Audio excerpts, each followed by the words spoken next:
So, do you remember at my bachelor party almost 2 years ago now? We played some Magic, which is something you had done a little bit before, but don't really keep up with. You're not playing as an adult. You remember playing though?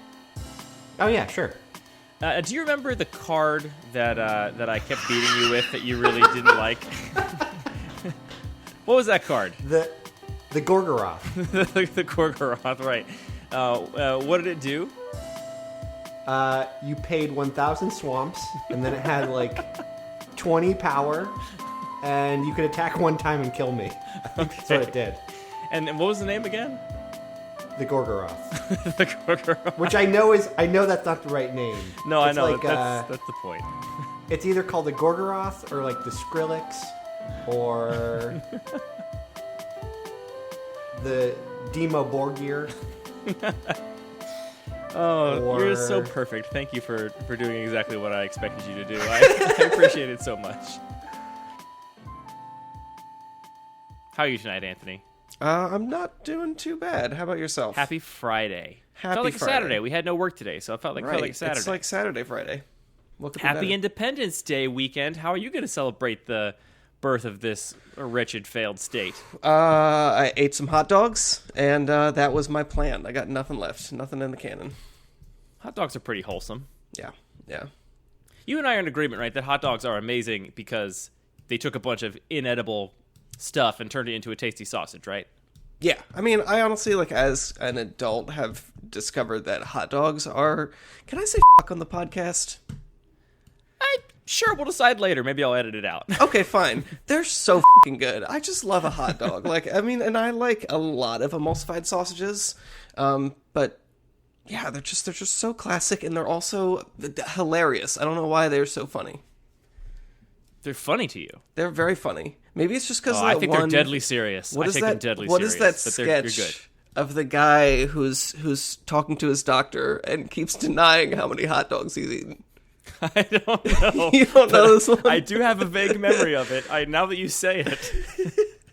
Because there's a classic joke about lying to your doctor about how many drinks you have. Like your doctor always says how many drinks you have a week, and people are always like, oh, God. But I do remember this sketch now vaguely where somebody's doing the same but is eating hot dogs instead. It's much better. It's a very good sketch. It's really good. So maybe that's just the reason I find them funny, but I do. I mean, it's a pretty good reason. Hot dogs are good. Anyway, welcome to Lucky Paper Radio. This is where we talk about magic because we like it. I'm Andy, a.k.a. the ACAB God. Anthony, what's your AKA? None so far. You're not going to go with 01 Guy? I guess I can be 01 Guy. Or Puppet Conjurer? Well, no, this is the thing is I'm not the puppet conjurer. You're just the 01 I'm just guy. The homunculus. You're the puppet. Correct, yeah. Some people are the puppet master. You're Anthony, the puppet. Right. So the thing about the puppet conjurer is I think that if you just run away to a different battlefield, you will possibly not be sacrificed. That's sort of my plan. What's that a metaphor for? What other battlefield are you running away to? It's not a metaphor. I'm literally afraid of this magic card. I'm afraid of battle. I don't want to go into battle. That sounds scary as heck. That's a really good point. Especially magic battle. Huh. Spells and stuff? No, thank you. I'll stay right here in my home, comfortable and safe. So, speaking of in your home, comfortable and safe, anything new in your magic life this week? Oh, no. I mean, so we'll talk briefly about my magic life, but I want to focus mainly on your cubes this week. I think that's our most rich vein of conversation. But okay. For people listening to this, I think are probably in a very similar boat, assuming they're listening around the same time this came out, which is that, we're still under quarantine here, at least in America, where we have rugged individualism and nobody listens to health professionals or anybody. So we're stuck with this pandemic for a long time. And as a result, my relationship to magic has changed kind of dramatically because one of the reasons I liked magic in the first place, as opposed to video games or some other hobby I could take up, is that it forced me to be social. I explicitly did not play any kind of digital magic for the longest time and just liked it as a physical card game, which is obviously not something I can really enjoy under quarantine circumstances, which has been a challenge. But my wife does play a little bit of Magic, which is great. So for the first time, I never buy product just to open, ever. I only draft. I don't like cracking packs. Occasionally, I'll play a game of Pack Wars with Anthony if he is able to goad me into it. But we just bought some boxes, and both of Ikoria and now of Core 2021. I've been playing some Sealed, and that's been a lot of fun. I have, I think Sealed and Ikoria. I think Ikoria was kind of like an all-time great Sealed format. Is my take on it. And Core 2021 is a normal Sealed format, and nothing to write home about.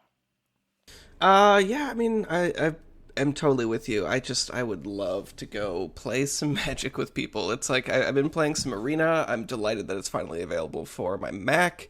But it's, as much as it is still Magic and I enjoy it, it is not the same experience. And like, you know, when your opponent doesn't draw their third land on Arena, it's just like, okay, this is happening. You don't get to have a conversation about it. Trash talk them. You don't or when get you, to... I mean, maybe more importantly, when you don't draw your third land and you're just another number to these faceless opponents. Now you're just alone, mana screwed in your house. Exactly. Look how dumb God. you look, mana screwed in your house, as opposed to being mana screwed at your LGS.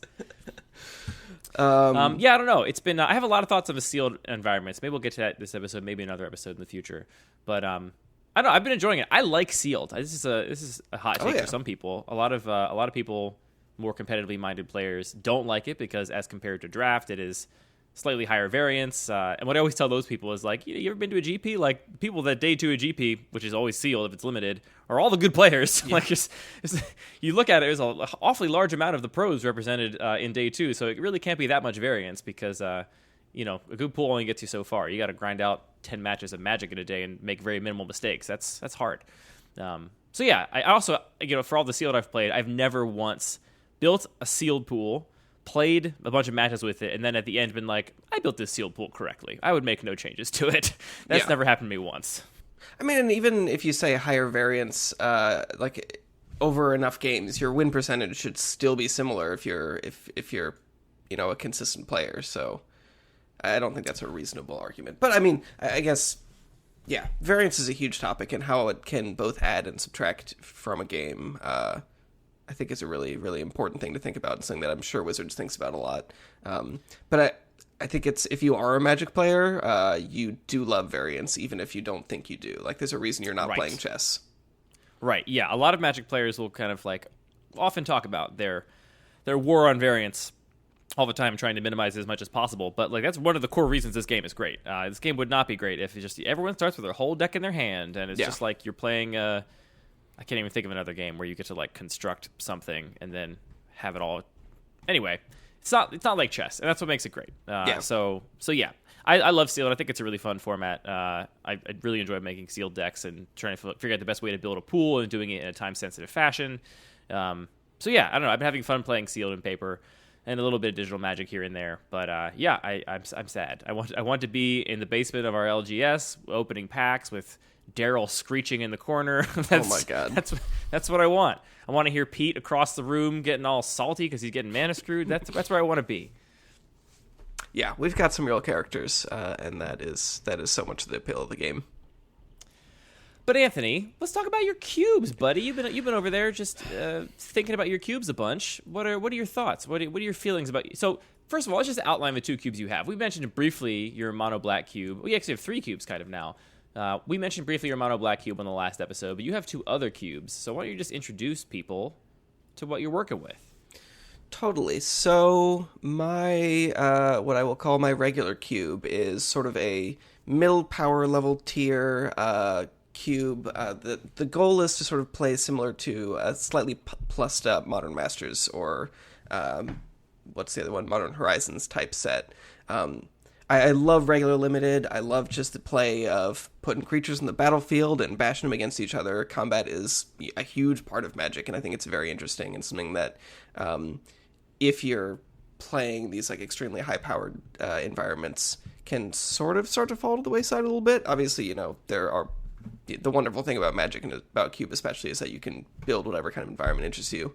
So I really want to lean into that. It's combat focused, it's synergy focused, and that's what I'm working with. So I would say it's like it's kind of very much in the Ben S value system of Magic, right? I would say I think we both do. I think you even more so really appreciate Ben Stark's kind of approach to the game and what he finds interesting and exciting about it. Would you agree? Yeah, definitely. So yeah, I think that's kind of the way to describe that cube a little bit. Is that it is it's closer to like a master set in terms of power level, and yeah, very like kind of nuts and bolts, kind of limited. Yeah, and I think we were talking last week a little bit about Baneslayer, Angel, and you specifically asked, like, do you like that interplay, that risk like of... this? Do you like playing a creature Is and this wondering if your something you opponent like? is going to destroy it? And I was thinking more about that, and I think that the answer is definitely yes, but not necessarily for the reasons that I initially thought. I think what else is really valuable... We got some follow-up. Our first follow-up then. First follow-up. What else is really valuable about having creatures be like good and important is that it really shapes the environment around them. So if you're playing an environment where everything is like a powerful creature that draws you cards, or, you know, somehow like makes up for the fact that if it just dies to removal, you still get some value out of it, what that ends up doing is just like making removal pretty bad in the format. And that sort of has this cascading effect, which... Again, like there's not a correct or better or more fun environment itself, but I do really like that aspect of normal limited, where removal is important and it is a scarce resource, and knowing when and how to use it is an important part of your strategy. Yeah. So that's definitely part of the environment I'm trying to build, is that creatures are important. You want to stick them, you want to protect them, but not everyone can be a Mole Drifter if you still want that environment to exist and play out in that way. Yeah, and in contrast, I mean, my cube is much closer to like a typical legacy cube or a vintage unpowered cube. So like, you know, I also love creature combat. I actually have a battle box that was built kind of entirely focused on just creature combat with like no fluff at all, really.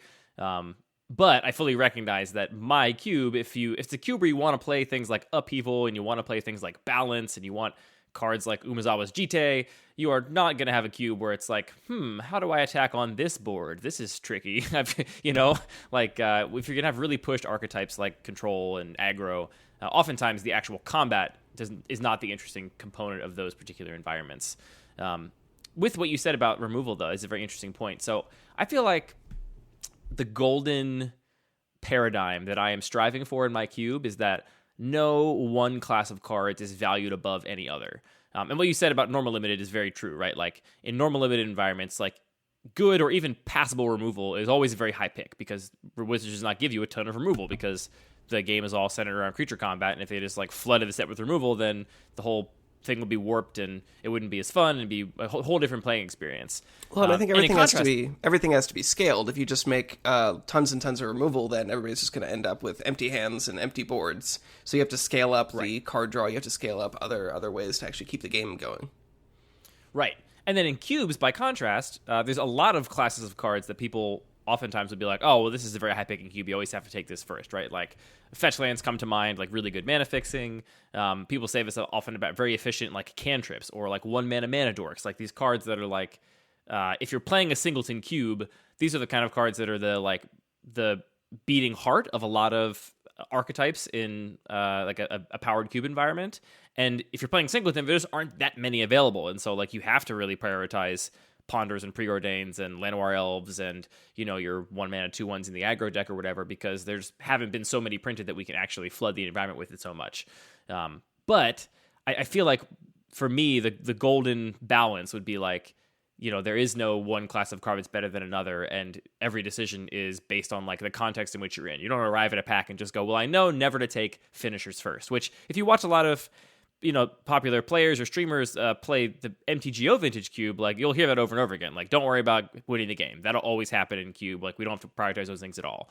And I think that's kind of silly. Like, so I've tried as much as possible to like really limit the number of finishers in my Cube and like powerful, like big powerful threats, so that you do have to prioritize them. It's actually a pick in pack one when you have, you know, like Ponder and like a good Teferi or something. I wouldn't pick a gold card first, but anyway, I think it's something I'm striving for. And it's interesting for me to hear you say like, oh, that there's a different like balance and limited where, you know, you're going to take good removal, you're going to take, you know, bombs, and there's different kinds of cards that are filler there. Like, you know, a cantrip in regular limited is generally kind of filler, right? Like, you're not going to super highly take opt in a limited environment, but you're, you know, happy to take a good cantrip in a more powerful environment. No, I mean, it all totally makes sense. It's like the way that these different effects scale with the power level is different, and so you do kind of need to scale the power level if you want to be able to make certain effects function in certain ways, if that's the kind of gameplay that you're interested in. And I think really similarly is combat tricks, which can be quite powerful and limited, can be completely unplayable in a high-powered cube environment. So finding those really efficient combat tricks and dialing in a power level where they can still add to the gameplay is really interesting. Because again, like if you want combat to work, if you know the environment has no playable combat tricks or no combat tricks at all, you just always, to a degree, go into combat knowing what's going to happen. You can never be surprised. And so you're losing some of that interplay of trying to figure out what your opponent is doing, and trying to get information about, from what they've done in the last couple turns. How do you inform your decisions now? So for me, creating an environment where there can be playable combat tricks is a cool thing to do. Combat tricks are a good example of a thing where I don't actually think many of the good combat tricks are unplayable in powerful cubes. It's just that people don't put them in their cubes, because when you are looking at the cards to include in your cube, not the cards to take in a draft pick or whatever, it always feels bad to put in something conditional when you could have some unconditional thing that does something similar, right? Like a lot of times a combat trick plays like a removal spell, right, where you attack with a small creature, they block with something bigger, you get to kill it basically by playing a combat trick. And in that situation, if you're building your cube and deciding what the cards you want to include are, a lot of cube designers will say like, well, I want the unconditional thing. I don't want this thing that sometimes does nothing. But of course you get that trade-off, right? A combat trick can be a kill spell. It can also be a thing to save your thing from removal. It can also be a thing to actually kill your opponent, to like basically turn your giant growth into a lightning bolt to like end the game. And for that trade-off, you have to deal with the situational usefulness of those cards. So I actually feel like if you just stuck some of the good combat tricks in a cube, it's not that, it'd be a mistake to take them if you're an aggro deck. It's just that I think that limitation comes on the cube building stage rather than the actual deck building stage. Sure. I mean, to me, it's just like the fact that they are in the environment, you also have this wonderful ability to bluff. And if you can say, okay, you've got a creature that can, block and actually kill one of my creatures, maybe I just attack with everything. And if you know that combat tricks exist, I might not have to use it, and I can just get in a few swings before you actually start having to block, which is adds a lot of texture. So when also, I gotta say, there is one combat trick in my cube. Do you know what it is? Lightning bolt. No, Rimrock Knight. Rimrock Knight, yeah. Rimrock Knight. And honestly, I know a lot of people that are playing Fairy Guidemother, that are playing Silverflame Squire, some people playing Embercleave, which is a kind of combat trick. True. I think we're getting more cards that have the effect of like situationally impacting combat, that are also attached to some other thing that means that they have other usefulness, right? Like Rimrock Knight is a great card because it is a combat trick when you need a combat trick, which means it has all the flexibility we just talked about. It can be the thing that kills your opponent. It can be the thing that's a removal spell. That particular one is not saving your thing from removal because it doesn't boost toughness. But it's got all those situational uses. But if you're playing against some control deck that has never going to put a creature in front of you to block, you just run it out as a 3-1 and say, you got to Wrath soon now because I'm going to start putting the pressure on. Which I think is just a great card. Good card. It's a good card. Good card. Anyway, that's one of your cubes. That's your quote-unquote normal cube. And that's your first cube you ever had, correct? Yeah, and it's changed a lot, and I have a big list of both adds and possible cuts that I think I'll probably end up making some big changes in the next couple weeks. I can't bring myself to make any paper changes in my cube. I have a big stack of cards to put in. I already have a lot of the cuts made, but I'm just like not going to go do it. I'm not going to play with it anytime soon. Yeah, it feels silly. It's sad. Though I do like touching my Magic cards. That's one of the most fun things. Don't you take it out and shuffle it every once in a while? I do that sometimes. You got to keep it tuned up. I also just keep stacks of cards around to just shuffle sometimes. It's one of the best fiddling things you can do. Yeah, I agree. All right, so that's one of your cubes. Let's move down the line. Monoblack cube, let's go. So, I mean, this is something that hasn't been played or tested very much, but the idea was... we've done a few full drafts of it. We've done a couple drafts. So yeah, we were talking about how important is the color pie to the cube, and could you actually make an environment that doesn't have color? And the easiest way to do that is just to eliminate all but one of the colors. If everything's the same color, nothing is a color. Freaky, man. It's so freaky. Yeah, I don't want to draw any conclusions too soon, but so far it is pretty fun to play. The goal was definitely to try and push the macro archetypes from the aggressive to controlling sides of the scale as much as possible. Again, because the risk obviously is if everybody can play every card, then there's no reason to take one card over another other than its raw power level. So everybody would just be drafting, taking the best card out of every pack, which wouldn't be fun. Which honestly, there would be a lot of disagreements about that even on its face.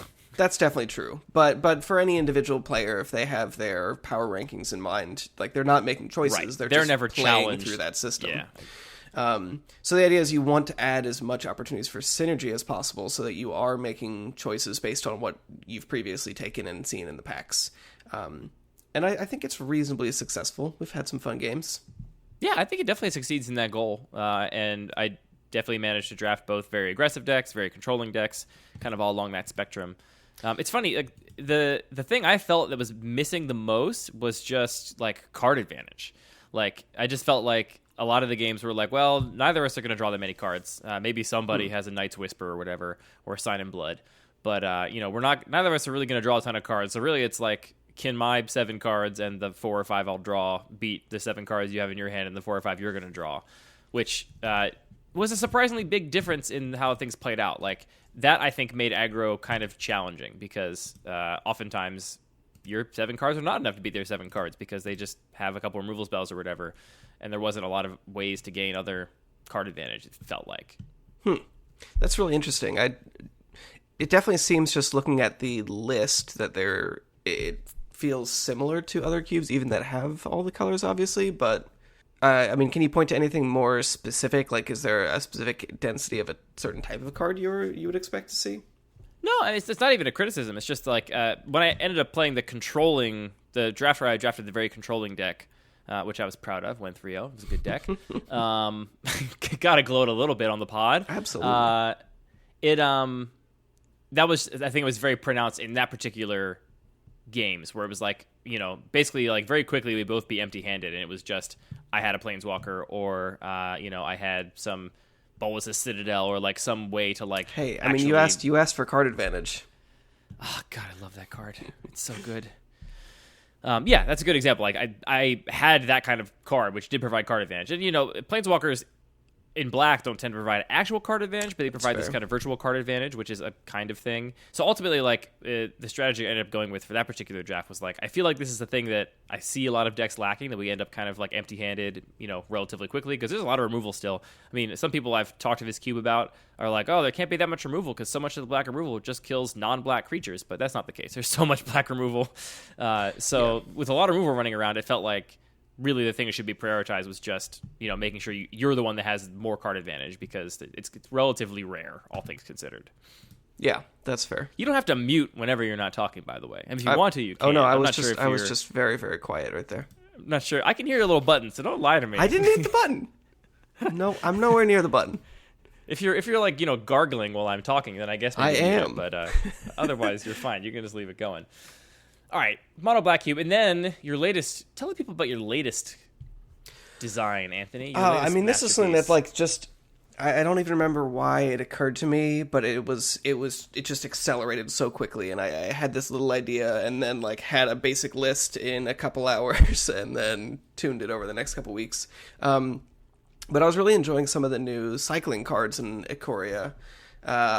So I thought, well, what if we make a cube that really leans into cycling?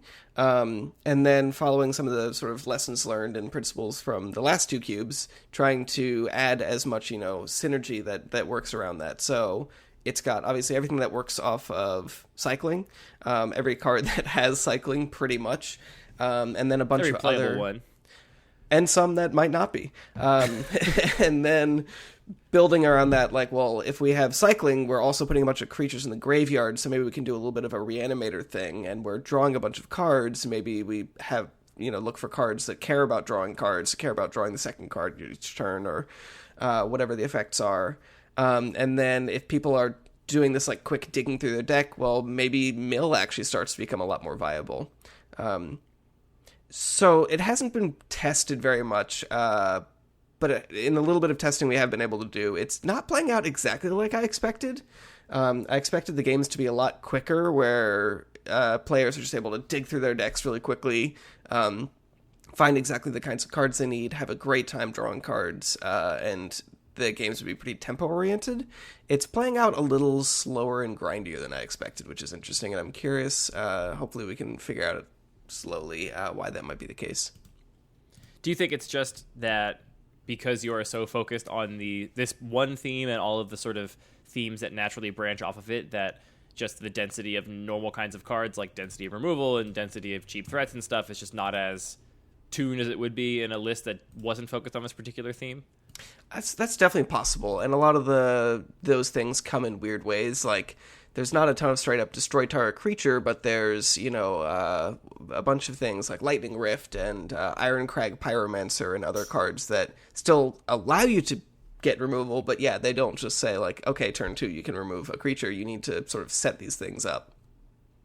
Yeah, it's sort of like Mousetrap the game, but now it's Magic. I've never played Mousetrap. Is it good? It's I think, if I remember it correctly, is a non-game. It's like Candyland. It's like Candyland. You're just playing through the system. Yeah. The other thing about it is that there's some like weirdly powerful cards that just let you generate a ton of card advantage. In Mousetrap? Yeah. So you just you cast the mouse. And I play Grizzlebrand. That's a very powerful component to the Rube Goldberg machine of Mousetrap. It's great. We were playing Cube in my bachelor party years ago with a couple friends of mine that don't normally play Magic, and we were like, trying to talk them through it and play a little bit. And my one buddy Matt, all he remembers from that bachelor party is losing to Grizzlebrand, and he doesn't remember Grizzlebrand's name. He just thinks it's like Grimblebrand or Gromble Demon or something. And so every once in a while, I'll be like, "Oh, I'm playing Magic tonight. I can't do this thing or whatever." And he'll be like, "Oh, you're gonna go play a Grimblebrand and win immediately?" And I'm like, "Yes, I am gonna go do that." Correct. That's all he remembers. He's like, "Oh, so you just play that card and you win?" I'm like, "Kind of, yeah." That's how kind it of works. what it says on That's it. what it says. But yeah, look, there's these weird late game cards like Abandoned Sarcophagus that lets you play all your cyclers back out of your graveyard. Again, leading into the cycling theme, we have maybe this doesn't quite count, but we've got 2 copies of Spider Spawning just to try and turn that into a thing. Do you have Rise from the Tides in there too? I don't. The blue Spider Spawning? That would work pretty well. Yeah. Everyone loves Rise from the Tides. Although, why do those stupid zombies come in tapped? That's so annoying. Well, it'd be annoying if they were untapped, No, it'd be great if they were untapped, and you could block with them. Just think about it. I think it could have been a rare, and they could have come in untapped. But instead, they made it uncommon or rare, which is why everyone loves it, because it was actually relevant in Innistrad Limited, as I understand. But for my purposes, make the card better, please. So those are my cube situations. But you said you were thinking about fiddling with a lot of these. What are you going to change? What are your feelings about these cubes lately? We've been playing a little bit online, a little bit. How do you feel about them? So I mean, overall, I love Magic. I love these cubes. This is my cube. I like it very much. We're not gonna make that joke. I don't. My cube. My cube. That's what I was gonna do. God, I've been listening to older My Brother and Me's, and they just I think we got the first My Wife joke, and they're so uncomfortable with it. It's delightful. Good. Griffin for so many years there was just.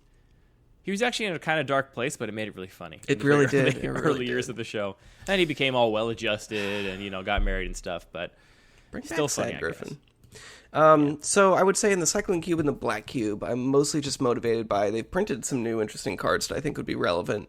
And then in my regular cube, probably making some bigger things. You want to tell me what you think about a couple specific cards? Yeah.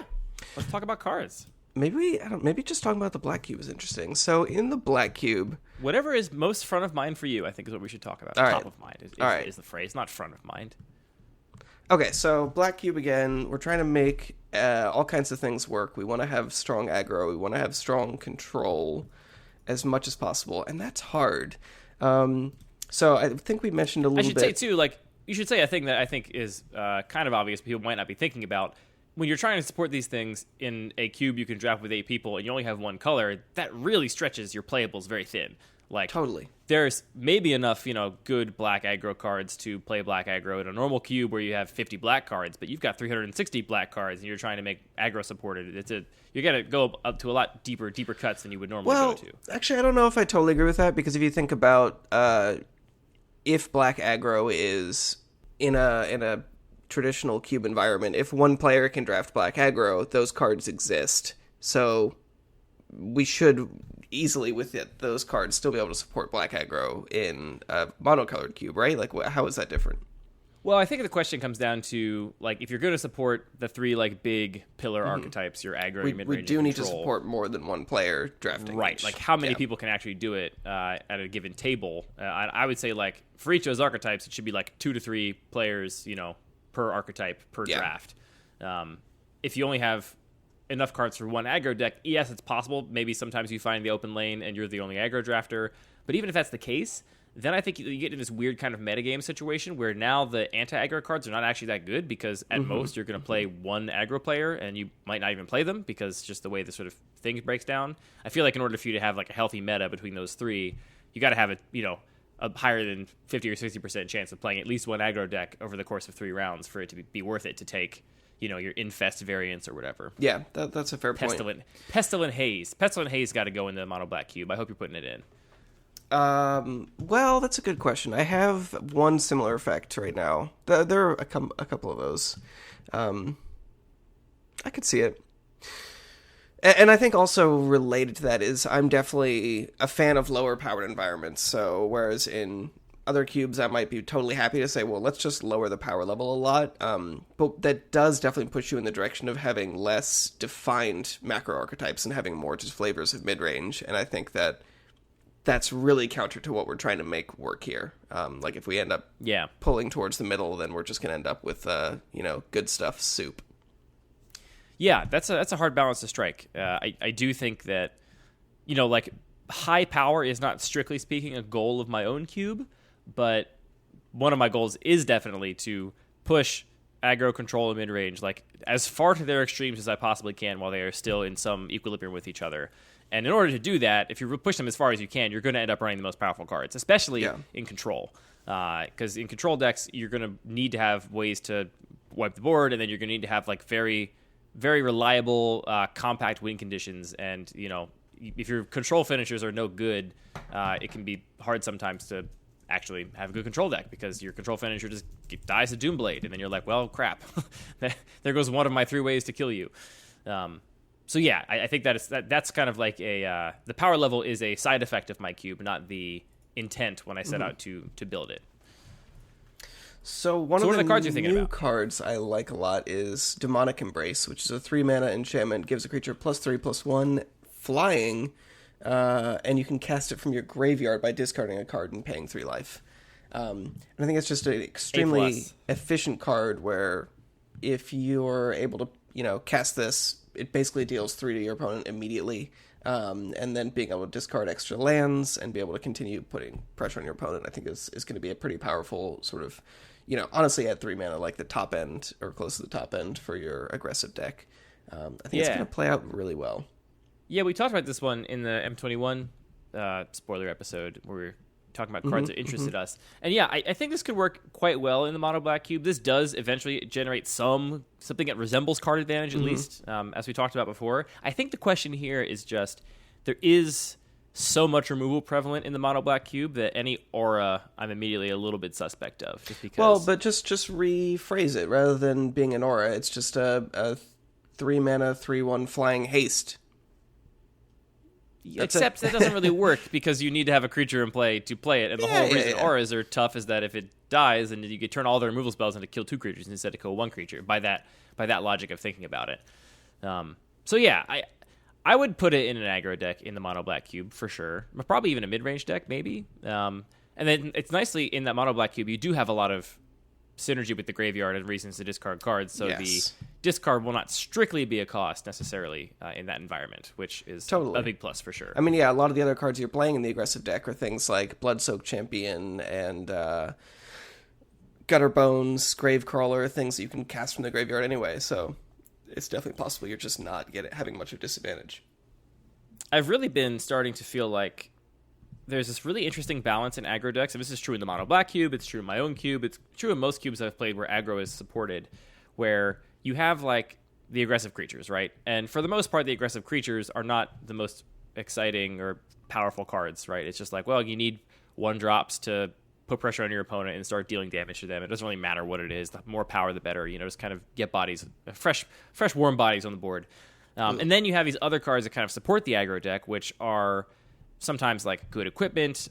You might have, something like Tangle Wire that's like the symmetrical way to kind of tie up your opponent's resources. You might have like an Armageddon or other kind of like mana denial, some targeted discard, that kind of stuff.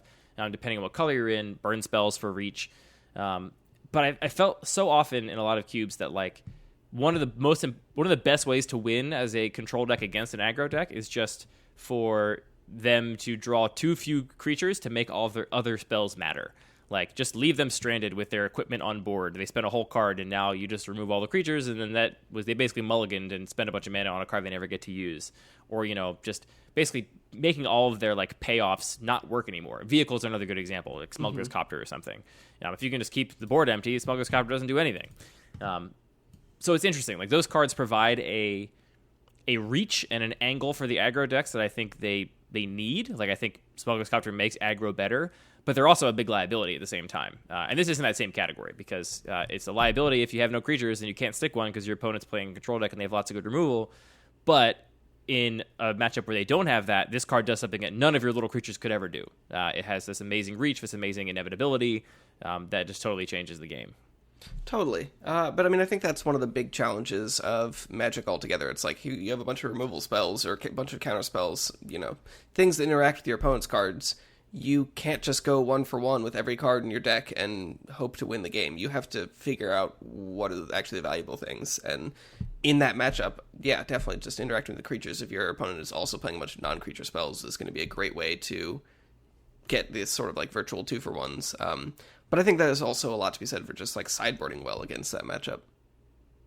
Yeah, for sure. I just think it's interesting because I feel like a lot of people will portray aggro as this kind of like brain dead deck to draft. You just take all the cards of a specific color and then just jam them and attack your opponent. But I actually think like the balance you have of like how many of these payoff cards are worth it, right? Like I don't ever really like to have more than, let's say, 2 art like equipment or vehicle kind of cards in my deck, like in my aggro deck, cards that like don't work unless I have another creature in play and are like basically supplementary to my core strategy. So like I'll do it for a Smuggler's Copter or a GT or a Grafted War Gear or something, Heirloom Blade.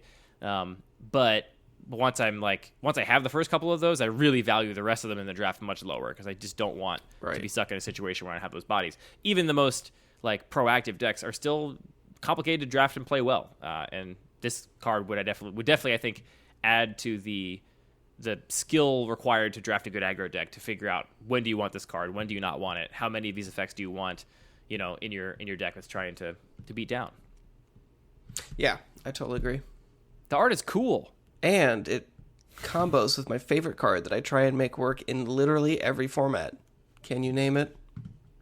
I mean, Puppet Conjurer? That's close. It's Bag of Holding. Oh, you do love Bag of Holding. I have a mixed relationship with Bag of Holding. It basically won you the last draft, right? It was very, very good. In that this was in my controlling mono black deck again because the card advantage is the thing that was. I feel like it feels like more. I haven't looked at the actual like density or math. It just felt like it was at more of a premium than in other environments. And so yeah, it ended up working out really well. I ended up cracking it a lot more than I expected, and I wasn't exactly the deck that wanted it because I was playing a control deck. I wanted the game to go long. So, just pitching cards and then getting them all back later worked out pretty well for me. Yeah. Yeah, I mean, I don't want to get into it too deep because we will definitely do a full episode on Bag of Holding at some point in the future. Tune in the future for our Bag of Holding episode. But this is absolutely the perfect environment for it for 2 reasons. One is that... So this is a card that whenever it's an enchantment, it lets you loot, and then later you can... It's an artifact and not an enchantment, you silly Billy. Yeah, it's the same thing. Later on, you can pay 4, tap, and sacrifice it and get back all the cards that you've discarded as long as it's been in play. And I love it so much in this environment. A, because there's no way in black to destroy artifacts, which means which is obviously the first reason I love it is it's immortal and unkillable. This is a disadvantage to trying to build a monoblack cube, where there's like this gap of, well, if we put in some powerful artifacts, then they're just going to be steamrolling everybody. And before we get comments and direct messages of people that are saying, like, put Gate to Phyrexia in. Please don't. It's worth noting that, Anthony, you specifically, like, the reason you wanted to build a monocolored cube was to embrace the limitations of that color. Yeah, not absolutely. to find all of the places where the color pie was bent and broken in order to satisfy EDH players or whatever. Totally. Yeah, because it allows us this wonderful environment where we can explore how cards work differently. And when this card says, "Hey, it only costs 1 mana. If you can pitch a couple cards and not worry about someone destroying it before you have an opportunity to pay the rather pricey 4 mana to crack it," it starts looking a lot more attractive. So the fact that it can't really be interacted with in this environment is great. And then the fact that there's just tons of other incidental discard means you don't actually need to spend it's not a cheap looting effect. 2 mana to loot is not great. But if I can pitch a bunch of extra cards to it with a whole array of different effects, it ends up being a really powerful source of card advantage. Yeah. Even if your opponent is trying to Thoughtseize you or something and discard your cards, they can't. Yeah, that happened to me a couple times, yeah. The reason I have a mixed relationship with it is just that it doesn't work with any of your graveyard stuff in the mono black cube, because that is true. Turns off all the discard, which is not a bad thing. It just kind of irks me that, like, you have to time it right. If you get all the stuff you actually want in the graveyard first, then get the Bag of Holding in play, then get all the cards that you don't need now but will need later when the game gets to a different state under it, and then go back to it later. Anyway, it's a cool card. I appreciate that you're out there trying to make it work. So, another card I'm interested in from the Jumpstart set is Witch of the Moors, which is a 5 mana creature. It's got Death Touch, apparently. I never read that line. At the beginning of your end step, if you gained life this turn, each opponent sacrifices a creature, and you return a creature from your graveyard to your hand. I think this card it's obviously extremely powerful, but this seems like the kind of life gain payoff that's really appealing. And I definitely looked at life gain when I initially made this list, and I just didn't feel like there were honestly enough payoffs. Yeah, I don't it know. seems like So a what lot do of you the payoffs think tend about to be trying in to- black-white, like in Exactly. gold cards, not in mono black. Exactly. So we have like So you already this run the best payoff, which is Citadel. Citadel's turn all that great. life gain into.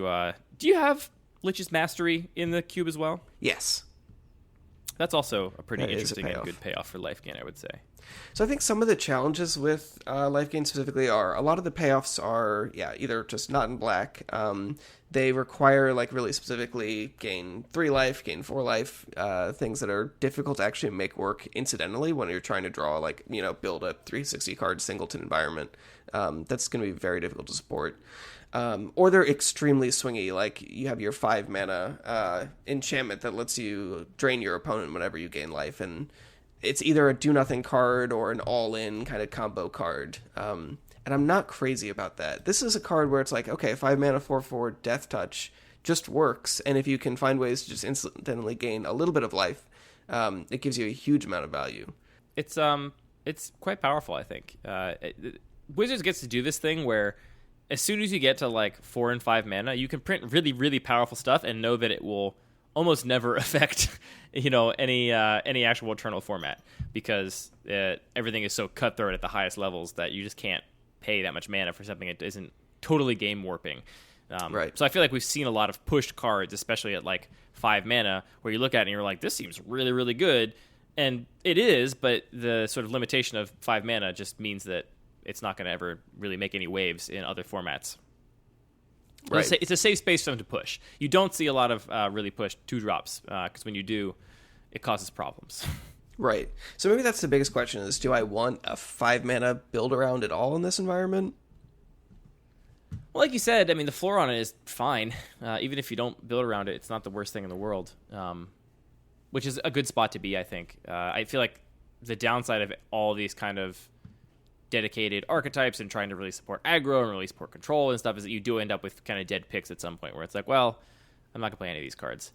Which was actually a very interesting component of the mono black cube, is that you would think that you would be just flush with playables for a variety of reasons. Number one, every card is in your color. You can cast every card. Number two, there's no fixing to take to like use up non-basic land slots in your deck. There are non-basics in the monoblack cube, quite a few of them, but not as many as fixing lands in a normal cube, for example. So for those two reasons, you'd think you'd just always have tons of playables, but I found both when I was drafting aggro and control that I was often kind of scraping for playables because there are so many cards that are dedicated to one of those arenas that like you just don't want to jam random aggro cards in your control deck or vice versa. It just doesn't work at all. Yeah, I mean, that's very encouraging to hear you say. You like that I was scraping for playables. Well, I mean, like, the scarcity, of course, is valuable. If everybody's just like, oh yeah, the, like, last 4 picks in each pack just don't matter, then those are kind of just wasted cards, right? Like, we're not taking advantage of all of that space. Right. Well, And it means you succeeded in also your it goal. means succeeded in that, yeah, actually creating different archetypes that you're actually looking for specific cards. It's not just like, oh yeah, I'll just take the, best cards and leave the cuttings on the floor or whatever. Yeah, I mean, from my experience, I think you really succeeded in that goal because I definitely had cards where I was like, this card will never move my deck, even though I can totally cast it because every card is black. I can definitely cast this card easily without any problems. It was still like, no way I'm putting this in there, which is what you were striving for. I think it worked out really nicely. So another one I was looking at was the Malefic Scythe. I think this card is pretty sick and underrated. I guess I'll read it. We'll read cards when they're new, but we're not gonna read cards when they've been around for a while because I still just don't love reading cards. Malefic Scythe is 1 and a black for an artifact equipment. It enters the battlefield with a soul counter on it, and then it gives the equipped creature +1/+1 for each soul counter on it. And then, whenever the equipped creature dies, the Scythe gets another counter. The important line of text here is equip 1, generic 1 mana to equip, which I think makes this quite good. On the base level, it's a little more expensive short sword, kind of. Short sword is 1 to play, 1 to equip. It's a long scythe. But short sword, I mean, that card tends to be solid playable, a solid C in most limited environments. You're like fine having a couple of those in your deck most of the time. And here, obviously, this is another example of like it gives aggro this edge that it otherwise lacks, where sometimes against aggro, your opponent plays a 5 toughness creature, and you're like, well, I can never, ever get through that. It's just completely hopeless. Right. And the very existence of this card means that you can oftentimes just kind of keep swinging out into this big blocker, and you have this pumped up creature, maybe even with some sort of keyword ability, which now if they block it, they are going to sort of run the risk of pumping up this equipment so you can then put it on another creature and make that creature even bigger. It really, really complicates combat math. It does, yeah. And I think it plays specifically really nicely into the way the black aggro decks work. They don't have the reach from burn spells that red has, or just like go wide, pump up your team token stuff that white does. But what it does have is these recurable creatures. So if I put this on a Gutter Bones, I'm able to attack and maybe trade with something even, ideally, and then be able to recast the Gutter Bones, but every time I'm doing that, I'm getting more counters in the Scythe. It actually, I think, fits really well in that space. Yeah, and it gives you something to do with your mana if you end up flooded out with your aggro deck, which is oftentimes kind of a death sentence. If you're on 6 lands and just not drawing enough action, this gives you something to do if you can just sort of cycle around these recurable creatures. And there's quite a few sack outlets too, so being able to sacrifice stuff. This feels kind of right on par for the power level of the cube. I think it works out nicely. Yeah, and I think even slotting into mid-range, probably not in control decks, but yeah, other decks that have ways to sacrifice their creatures, to like specifically set up like what is the ideal block where by sacrificing it and equipping it to something could be pretty cool. Equipment is a really great card type, I think. It's nice. A nice design. It inherently eliminates a lot of the risk of auras by being a thing you can always re-equip, and it gives them this additional number to tweak in development. How do you balance? There's a certain amount of mana cost, the casting cost and the equip cost combined to give the effect, and how much of that cost you put on the front end on the casting cost versus on the equip cost will kind of balance how much power you actually get out of that card over the long run. Like if this was 1 to cast and 1 in a black to equip, I think it'd be way worse, just way worse, significantly so. So it's nice that they have those different knobs to turn. I feel like it's a really good card type. A+. Good job, Magic designers. What else you got?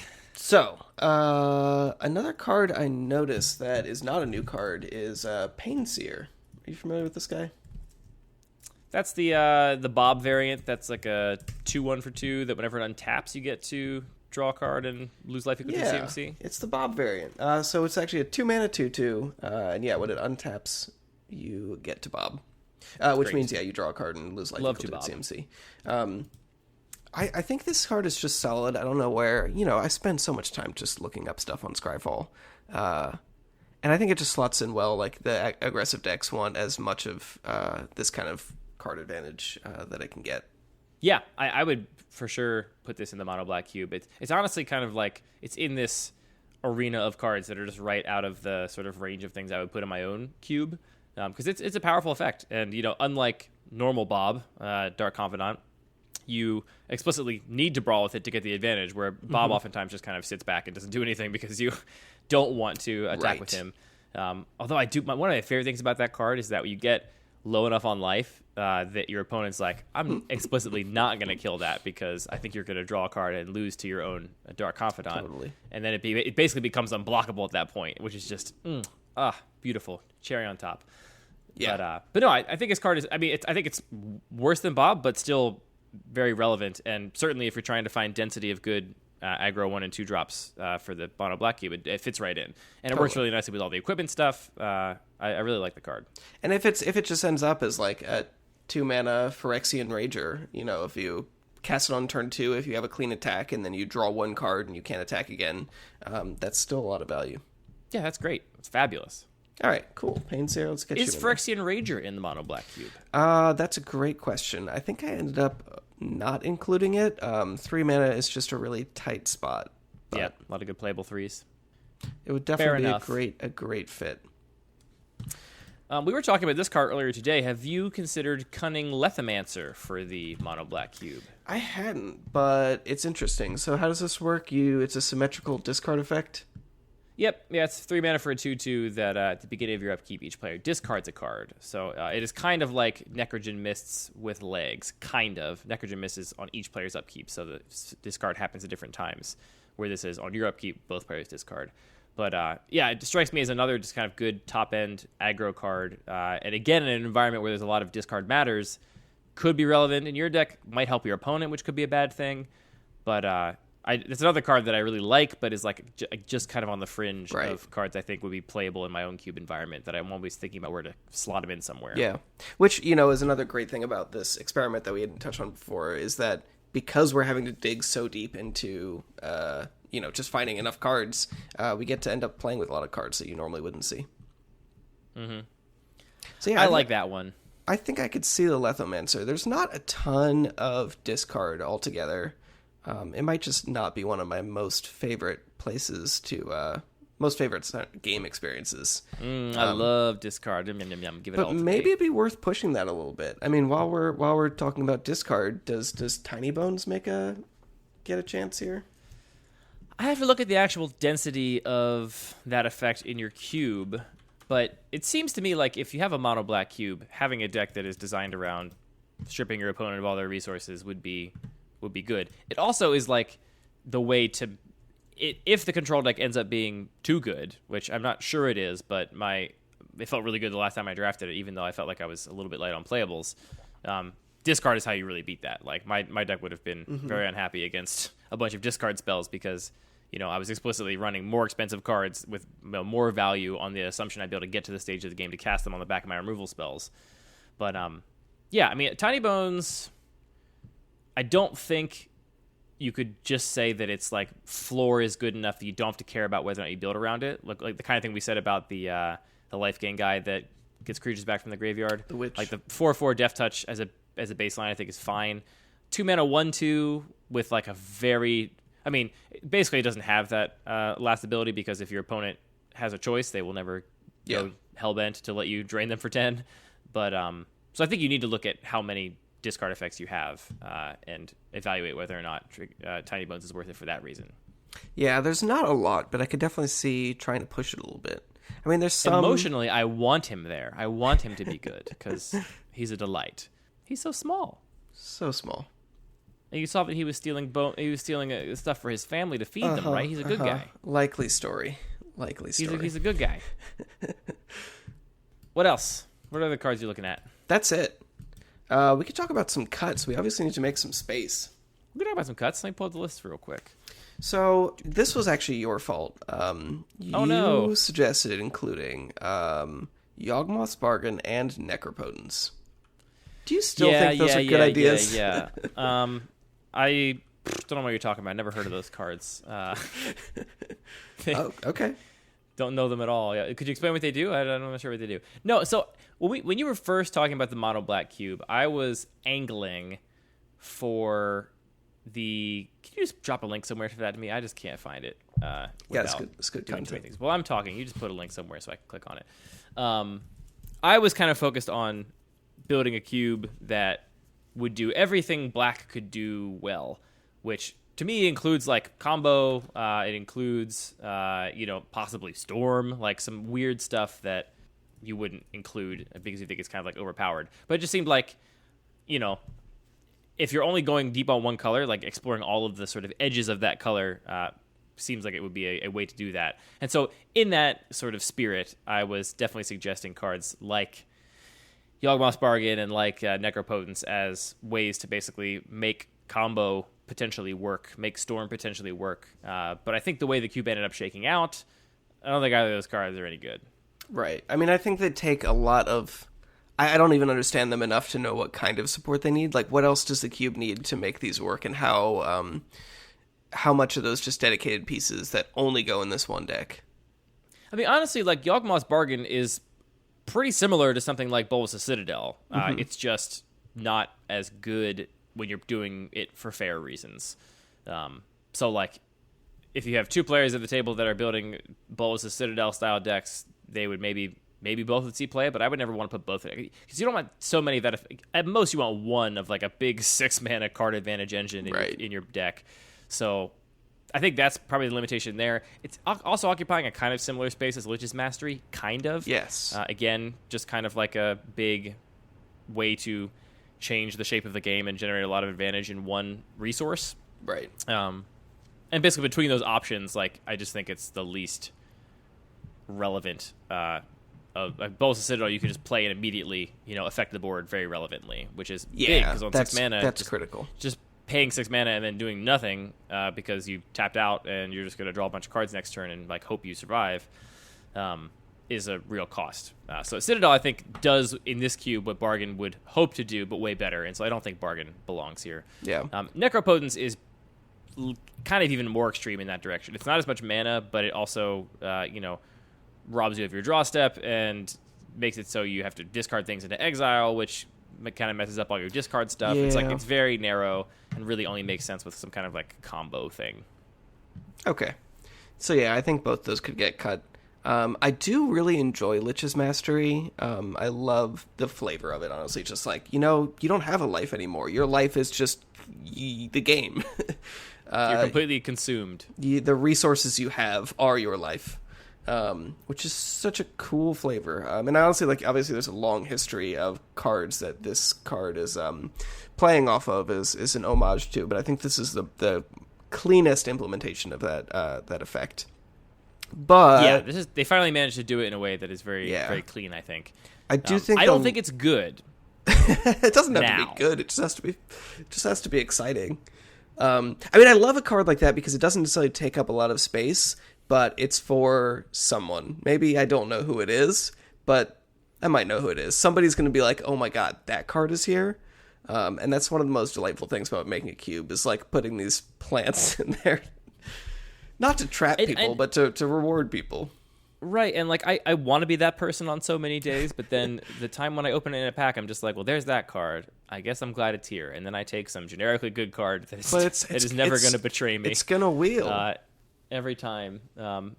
I do remember there was a Dominaria draft where I was like, I opened Lich's Mastery, and I was like, I really want to build this deck, but And you drafted monoblack and then didn't play it. I was like, but I can only do it if it's wheels. Like, I'm not going to first pick a Witch's Mastery. There's some other like really good, like it's a Vicious Offering in the pack or something. I was like, I'm not taking Witch's Mastery first, but if it wheels, I'm 100% going in on this strategy and like just forcing it.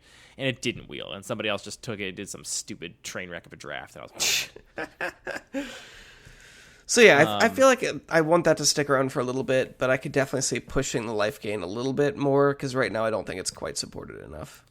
yeah, I'd like to see you make that playable instead of cutting it. Yeah. Unlike Bargain and Necropotence, which those would require a lot more things, I think, to become playable, whereas I do kind of think right now Lich's Mastery is just the payoff for like trying to draft that deck has to be really high, I think. Like it's kind of like it ends up being kind of polarizing the way it ends up playing out, because if the reward for drafting that deck is that your deck is, you get all the pieces, you draft this narrow card, you like bend all of your card choices around this particular build around, and then your deck is 5% better than if you had just drafted generic good cards, it's just not worth it. So Right. you have to make it so if you do that build around and like do get all those cards, that your deck is 20% better or 30% better, which means that sometimes it's not going to come together, and then it's kind of a train wreck.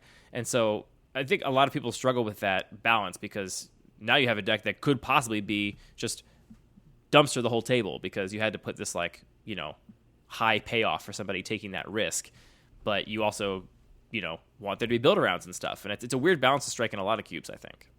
Totally. I mean, I think that was part of the discussion about adding Yawgmoth's Bargain and Necropotence, was they kind of play in a similar space, so adding just some redundancy for that. But I think it's specifically like if we add the Witch of the Moors, maybe even Veto from the new set. I think Veto's like, great. these are just like enough other life gain payoffs that if we also add a little bit more support from it, especially with some of these cards that just like work fine, like Diamond Mare is not exciting, but it works. Veto also gives aggro decks reach all in one card. Interesting. I think he's quite good. That's a good point. He's 3 mana, right, for like a 2/2 or something? Three mana for I think a 1/3, and 5 mana for the ability. But the ability effectively says your creatures can't be blocked, or your creatures will deal their damage this turn. Yes. Yeah. I think he's definitely worth it. I would put him in an aggro deck, probably. At the very least, I would side him in a lot of matchups, just to kind of like punch through, because he gives you total reach. Like, this makes all your creatures unblockable. Yeah. And unblockable while simultaneously not allowing you to die on the crackback, almost certainly, because, you get a lot of Right. life. I mean, the space where it plays out best is like you have 10 power on board, and your opponent's at 10. You just kill him. You don't necessarily want to be, dealing a bunch of damage to your opponent while throwing away all your creatures if they can still block them. Right. Anyway, I think he's good. He was a nightmare to play against. Oh, for sure. In M21. Let's put Veto on the list. While we're talking about cuts, can I recommend a cut that I think is above the power level of the other cards in the cube? Yes, I'm going to write down what I think it is. Do you want to guess? Go ahead and guess. I'm actually not sure this is guess, but the last cut I have is Kalitas. It's not Kalitas. I don't think Okay. Kalitas is above the power line of the cube. Really? I think Liliana the Last Hope is a bit too messed no. up in this environment. Well, I was going to say Kalitas because it's not the most exciting. It's just kind of a mid-range card, but it just really dumpsters aggro. And The thing is, aggro decks in this environment are going to have removal spells, because you just True, are. true. There's going to be enough creatures, and you don't have any other form of reach. You don't have burn or whatever. So you're going to have targeted discard, though a lot of it misses creatures, and you're going to have removal spells. I don't think he's as much... Like, he is way less of a silver bullet against aggro than Liliana the Last Hope is. Liliana the Last Hope completely ruins aggro in... Like, she upticks to kill all your threats. It's just, disgusting. it Ugh. feels great, though. It does feel... I love her. Anthony, I love that card. But I also think it's maybe a little bit, above the line here. And I at some point when I first started playing Cube, someone expressed to me like, oh yeah, like the whole idea of Cube is that it's a totally even power level, which is not the case at all, right? No. Like, if you actually had an even power level, then pick one, pack ones would be totally subjective and no one would agree on anything, which is not quite the case. So it's kind of close to that. That's pretty much the case. But also, like, you would just have, like, no pull to do one thing or another. You just sit down and be like, well, what do I want to do today? Every card is just as good as every other card, so I'll just take whatever I feel like taking. So, I mean, cubes still have a pretty big power disparity. My cube has a pretty big one. I'm okay with the power disparity in a lot of cubes. But there's that particular card is just like it's a 3-quadrant threat. It's good against every kind of deck. Against control, you can just uptick and ultimate pretty quickly. Against mid range, it nullifies their attackers, gains you card advantage, and then against aggro, it's just lights out. So I don't know. That's if I was to recommend one cut in addition to the 2-card draw enchantments that some jerk told you to put in there that I wouldn't listen to him anymore, I would probably say Lily. That particular Lily. Yeah, that's not happening. Fair enough. It's your cube, man. You got to do what you got to do. I mean, I think you're totally right. It's a strong card, but come on. Hey, look, I still play Upheaval. I still play Hymn to Turok in my cube, so like, I understand. Sometimes you just want to cast these cards. What do you think about the new Liliana, though? I didn't look that closely at her. Let me look at her right now. I looked at her when she was spoiled and immediately decided, like, not for me. Definitely not for you. So,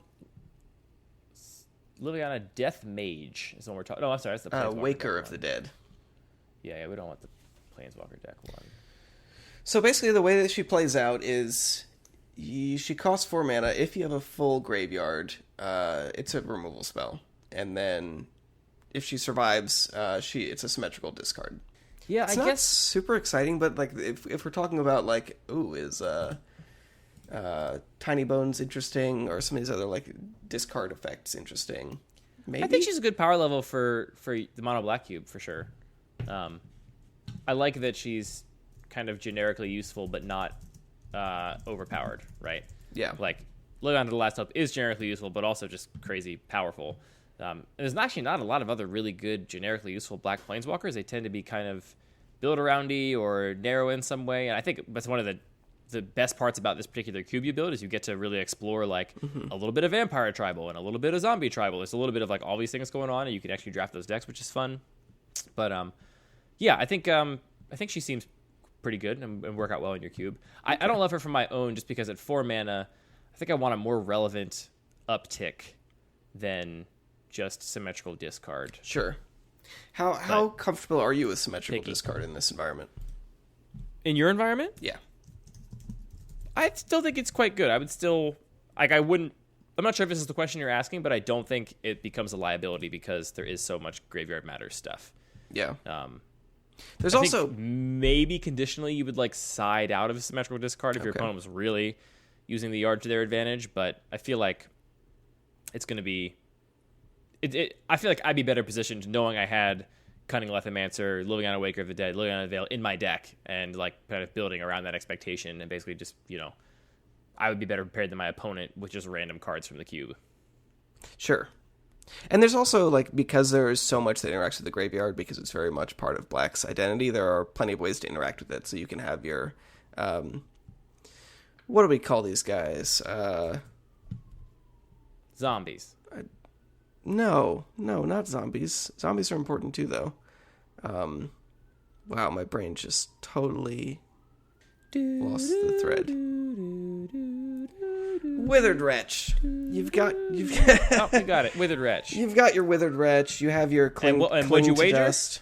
I wagered about a minute and a half of podcast you have to cut out. That's gonna be like $400 in sponsorship bucks. Shit. Oh, that. What about Withered Wretch? I just think that we're in an environment where enough things care about the graveyard that Withered Wretch actually just becomes a playable card. And because of that... it's a bear. I mean, you're playing mono black, so exactly, the black casting cost is not anywhere near as much the hurdle as it would be in a normal environment.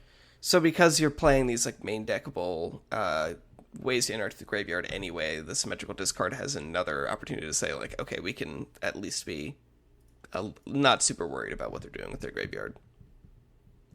Yeah, that's a cool part of this environment too. Like a card that I realized very quickly is just a good playable in every deck pretty much is Vampire Hexmage, where yes, that's not even a card that I've seen in many environments because the black casting cost is so narrow. But in this environment, it's just a 2-mana, 2-powered first striker that optionally has this really high ceiling of just killing a planeswalker or doing whatever you need to do. Yeah. Good card. First strike is strong. I like it. Plus, like obviously, it. you just play Liliana with Bag of Holding. You and your bag of holding. Do you need more cuts, or is that it? Well, we added more ads, so yeah, we need some more cuts. Cut Zombie Master. Ugh. Cut Zombie Master. Ooh. Zombie Master is one of these old lords that is symmetrical, so it does not just affect zombies you control, it affects all zombies. And this particular lord gives all zombies Swamp Walk. So my contention with this card is not that it is not powerful. I think it fits perfectly well in this environment. I know you want zombie tribal to be a thing, and there's only so many zombie lords, and so you're kind of playing as many as you can. But I have drafted a zombie tribal deck in this cube multiple times, and I have repeatedly not main decked this because my opponents just always have incidental zombies, and symmetrically allowing them to regenerate them and make them unblockable is just not worth giving my board that sort of thing. And it's the kind of card where I think it would maybe increase my win percentage to put it in my zombie deck because I'll be slightly advantaged in that symmetry. I just don't want to lose because of that, because I made my opponent's zombies unblockable. And I want you to have that fear though, so that's where we're at. That's the other card I would cut, but that's just me. I mean, so I'm I certainly do have a very important intervention to have with you right now, though. Okay. I got a real problem with your monoblack cube. Okay. Which is you have all these cards with weird casting costs sorted by the wrong CMC. You got to get your dismembers to one CMC. It's one CMC card, not three CMC That's fair. card. That's fair. There's a couple others I saw. Oh, in here that's a good point. That reminds me. Do you remember the card Font of Agonies? I do remember Font of Agonies. So, 1-mana enchantment, whenever you pay life, you put some blood counters on it. Everybody loves blood counters. And then remove 4 blood counters and pay 2 mana and destroy a creature. So, Notably, you don't sacrifice this card. So you could just keep destroying creatures for 2 mana, which is insane. But I was so disappointed that there are so many fewer ways to pay life than I wanted. And I guess more importantly, it's one of those there's things where it's like not everything's pay life. A lot of it is like just symmetrical life loss is a cost, or just you lose life as a cost. And more importantly, there are it's basically hard. 0 other payoffs for paying life. So it just seems except for so getting fragile. the effect you're paying the life for, kind of. Sure.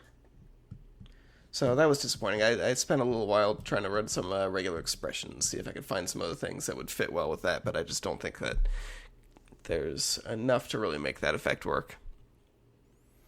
All right, last question of the night on this cube. Is Hogak playable here? Oh my god. I think so. Okay. Enough said. End of conversation. End of podcast. I mean, this is the only environment I've ever played Hogak in, or, ever played with Hogak. Yeah, it just seems there's basically 2 hoops you have to jump through, right? Like, one hoop is you have to get Hogak into your graveyard because you can't.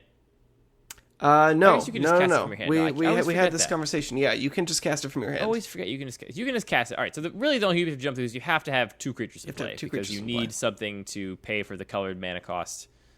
It's probably fine then. I think Yeah, there's it's probably there's so playable. many other ways to get things in the graveyard. Okay, cool. Have you considered Entomb? No, sell me on it.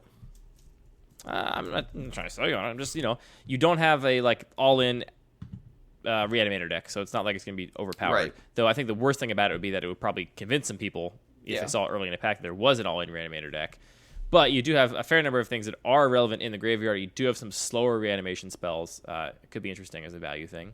Yeah, I think your point is pretty on, though, and I'm generally not crazy about reanimator decks of that style where it's like, okay, I need this 3-card combo. I need a big creature, a way to get it in the yard, and a way to reanimate it, and then if my opponent has a single way to interact with it, like, I'm just dead. Or That's I why just you or I just always win if they don't. reanimate Gristlebrand. Gristlebrand. So Gristlebrand is Gristlebrand. also notably missing here because we're having to dig so much deeper into all these black cards. We if we are still playing the best ones, it just means that there are going to be some cards that are so far below it that we're going to have these really swingy matchups and swingy picks. Well, Gristlebrand's not just a matter of being a very good black card. It's just a matter of it being in a specific deck that, if supported adequately, would be much faster and much more powerful than the other decks and what they're doing. Right. And so it's like Gristlebrand is either a trap because you're supposed to get to 8 mana and cast it, or flip it off of Balls to Citadel. or it's too good because you actually have Reanimator, and then the person that gets to Entomb, Reanimate, Grizzlebrand just can't lose, probably. Right. So I'm more comfortable with some more expensive reanimation for value type effects. Yeah, I like Reanimation for value. One of my favorite cube cards is Unearth, which I know is in this cube as well. That card is just like it tugs at all my heartstrings. It's a perfect hit on all quadrants. It's like it's this conditional thing that can be extremely efficient. It can basically be a 1 mana 3/3 or a 1 mana 3 CMC creature, which is very, very good, but requires some setup. But then it, like Rimrock Knight, has this floor where it's like if you don't have that context, if you're not looking at that particular board state, you just cycle it. Go get something else. Everybody likes cycling. Love it. All right, Anthony, we've been talking for like an hour and 15 minutes, so we should close it there. Do you have any closing thoughts? I don't really. I'm excited to make some of these changes. Maybe we can figure out some way to try and draft the black cube again. I appreciate all your feedback. I would do it. Sign me up for the pod, friend. By the time this episode comes out, we will have closed our set surveys for M21 and Jumpstart, so you will have missed it. Sorry, friends. But if you do want to make sure you don't miss any of our future set surveys, you should check out luckypaper.co, where you can sign up for our newsletter, read our past set surveys, see other podcast episodes, see all the things that Anthony and myself and Jet are up to. This has been another episode of Lucky Paper Radio. And also, I'm working on some theme music with a friend, so that's coming soon. But right now, we're just going to cut to black. Say goodnight, Anthony. Good night, everybody. You're supposed to say goodnight, Anthony. That's the joke. Wait, what? Oh.